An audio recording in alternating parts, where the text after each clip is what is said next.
Earlier, we talked about the causes of suicide and how there are multiple variations that can play into someone's choice to end their life. It's not usually just one thing, although it can be one thing that finally triggers them to take that step. And something we talked about in there was how can we help our children to know that they are valued, loved, and that we care about them. And that is through unconditional love. And the important part there is no conditions, no conditions to our love. It doesn't matter what they do, what they say, how they act, no conditions. I'll give you an example because as a parent, we always get an opportunity to test this and to have our children push our triggers. Recently had one of my lovely children do something that the old me would have reacted in a very unconditional way.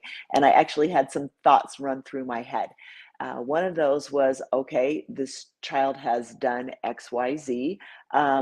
In the past, I might have shamed them for their behavior to try to get them to move in the direction that I wanted to have, see what they needed to do for their own good, right? I might have withheld gifts or praise, presents, etc., because I wanted them to know that their behavior was not acceptable and that they should not be doing this. That was old me.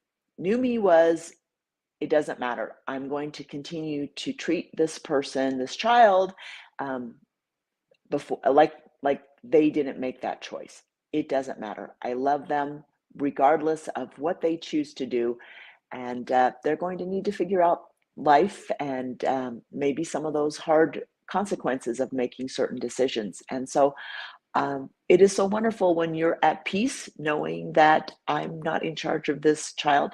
Granted, they are an adult child, but we need to allow our children the opportunities to make mistakes and to learn and to live their lives as they're going to do. And if you have a child that's 14 or up, they're pretty much going to do what they're going to do and be able to love them and understand that they're going to make choices which can have some consequences.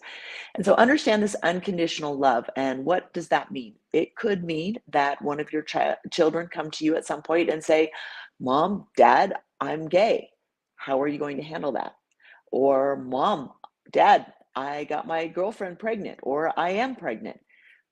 How are you going to handle that? Because that could be a real scenario in our lives as parents. Our children are going to have certain things happen to them in their lives. And so we need to understand that while, just because we love and accept them for the things they're going through, doesn't necessarily mean that we embrace whatever it is they're going through. We can still love and accept our children and not necessarily take on certain values that they choose to do. And that's fine.